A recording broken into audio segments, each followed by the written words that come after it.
From this point on, my brother and his wife have decided that they'll run the household by themselves, asking me to find a different place to live. My mother, siding with them, treated my presence as a nuisance. Do they even realize who's been paying for most of our home expenses? Such disregard was something I never saw coming. My name is Melissa, and I'm a 31-year-old woman who has lived at my parents' place since returning from college. Initially, I dove into the corporate world, aiming to carve out my career path. However, the hurdles proved too daunting, and I returned home facing a period of joblessness. During this time, I explored remote work opportunities, leveraging my background in science. I started a freelance engineering career, taking on small projects. At first, the pay was modest, but the freedom to work independently held profound significance for me, offering a dark contrast to the structured environment of traditional jobs. This setup allowed me to earn a substantial income with minimal social interaction. As my confidence and client base grew, so did my income, eventually matching what I would make in a typical corporate job. Nevertheless, the main challenge was my parents' understanding of my work setup, particularly my mother's hesitance. My father seemed to get it after I explained, but my mother, who clings to traditional views, couldn't grasp the concept of working from home. Despite my efforts to clarify, showing her client emails, and pay statements as proof of my legitimate work, she remained dubious. She would often question the sustainability of my career and hint at its possible illegitimacy, suspecting it might be some underhanded business or even connected to some questionable group. Despite my detailed explanations, my mother's doubts persisted. She frequently voiced concerns over my dependency on what she saw as unstable unemployment benefits.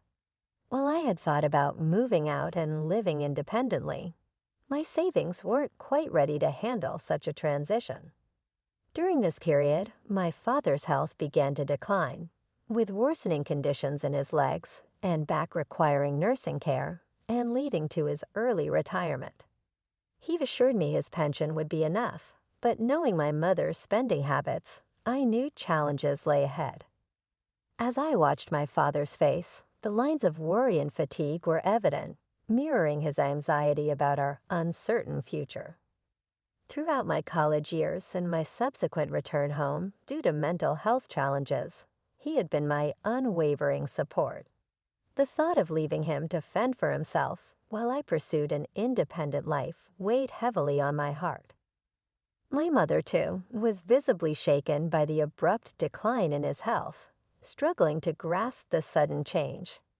In light of these circumstances, I felt a profound sense of duty to give back to the family that had supported me through thick and thin. I reassured my father of my commitment to support the family financially. From then on, he was initially surprised, questioning the sufficiency of my income. However, I confidently demonstrated the stability of my financial situation, which seemed to alleviate his concerns. Encouraged by his acceptance, I took on the responsibility of contributing to household expenses, medical bills, and other financial obligations each month. I began transferring a significant portion of my income into my father's bank account. Aware of my mother's frequent use of my father's credit card, I took proactive steps by creating a new main card for myself and providing her with a supplementary card to help manage spending more efficiently. My father, always cautious about finances, urged my mother to adopt a more frugal approach. Despite my contributions, my mother remained skeptical and even questioned whether it was still appropriate for me to live at home. I defended my position by highlighting the financial support I was providing, arguing that my absence would make things more challenging for everyone.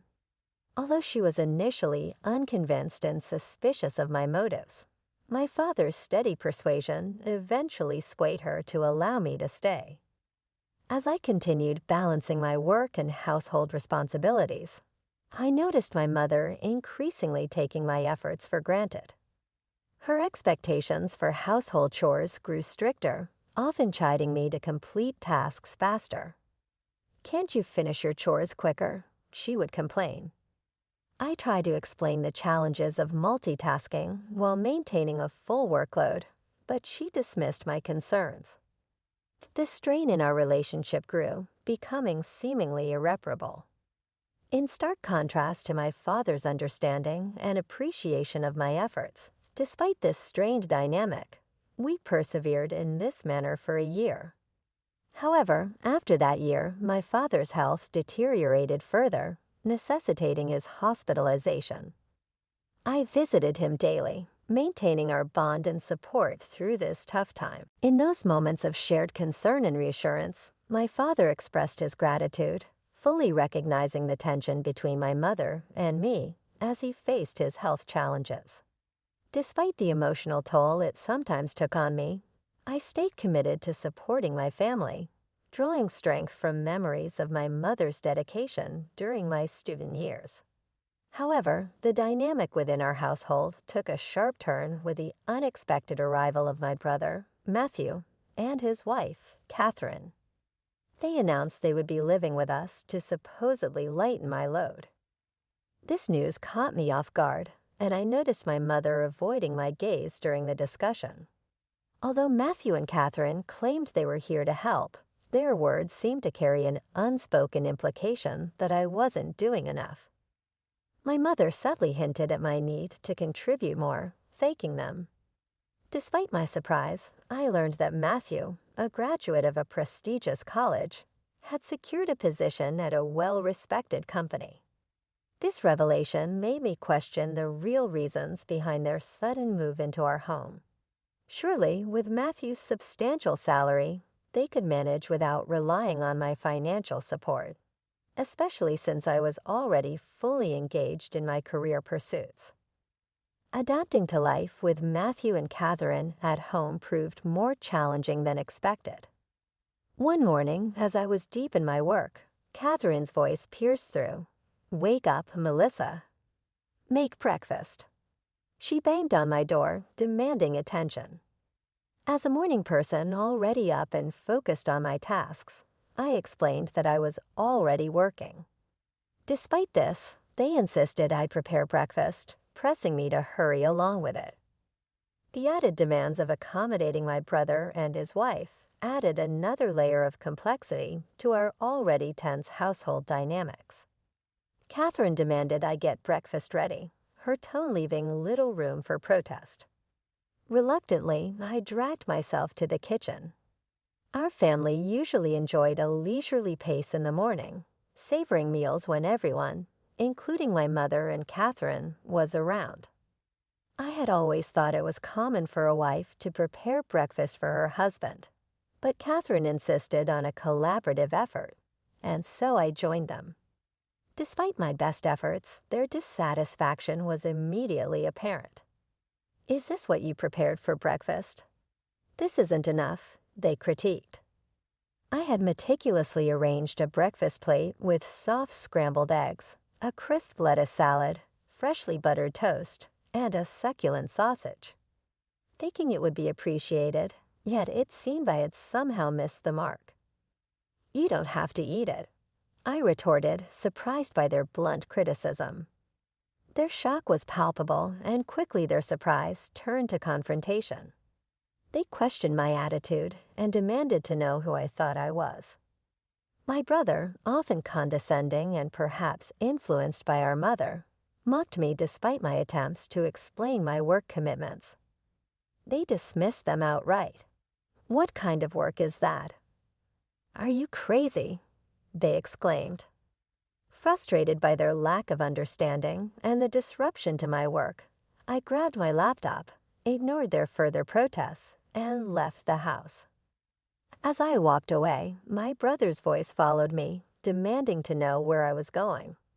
I ignored his question and made my way to the hospital where my father was staying. Rushing into my father's hospital room, I found him looking up with a surprised expression. "Melissa, what's wrong?" "You seem flustered," he observed. I recounted the morning's events, and my father, wearing a look of concern, responded, "I didn't know they were acting like that." "I'm sorry, Melissa. Don't worry about it. You can choose your way of life." Feeling somewhat lost and worried about my mother's comfort with Matthew at home, I shared my concerns. The conversation with my father provided a much-needed perspective, reminding me of the importance of standing up for my own choices in life. My father offered me comforting reassurance, saying, "You don't need to be in a place where you don't feel comfortable.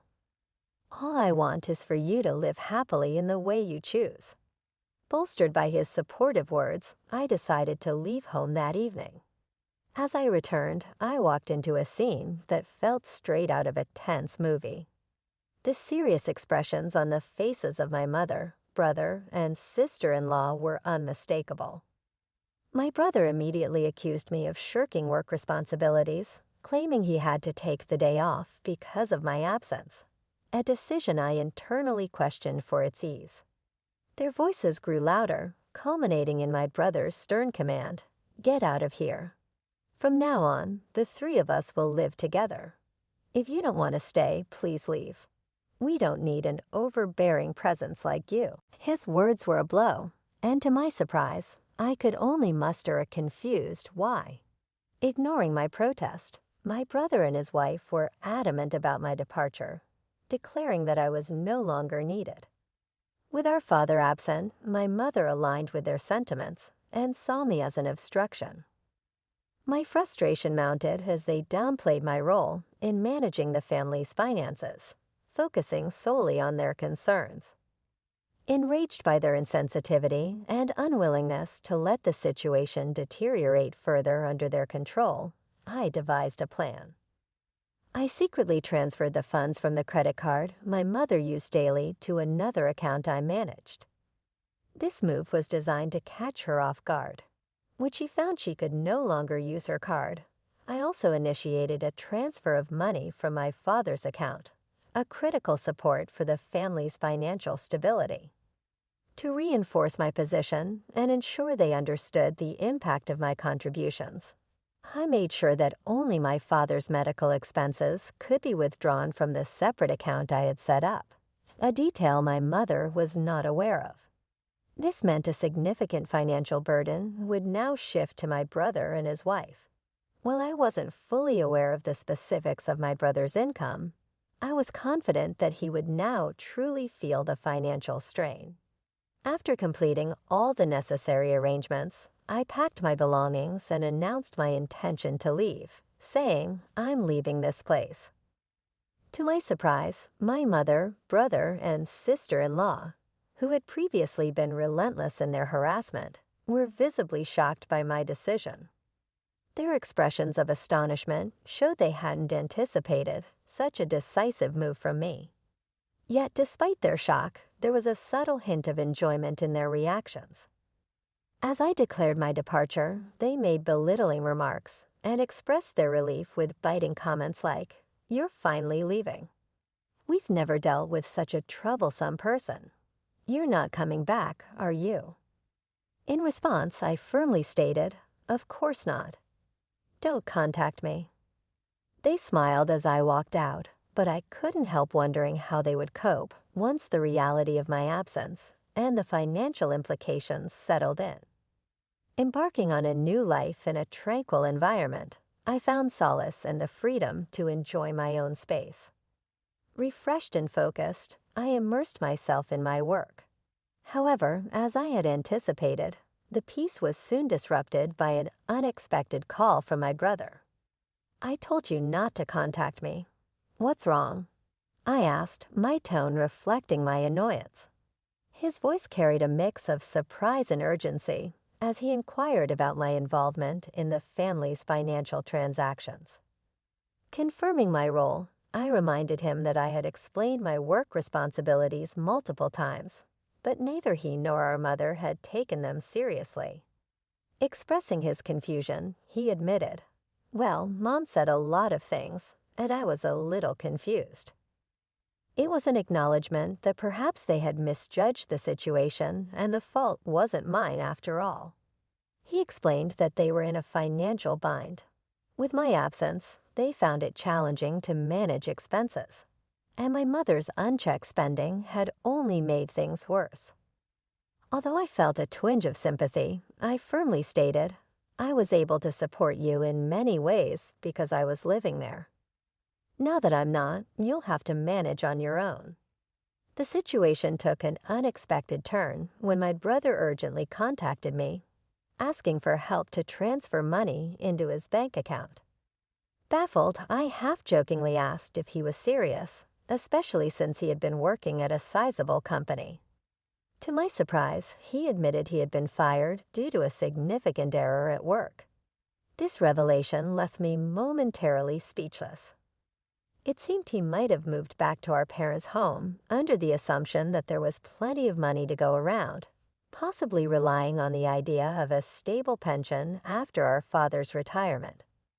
Wanting to clarify the extent of my financial contributions to the household, I found a certain irony in imagining his shock upon discovering the reality.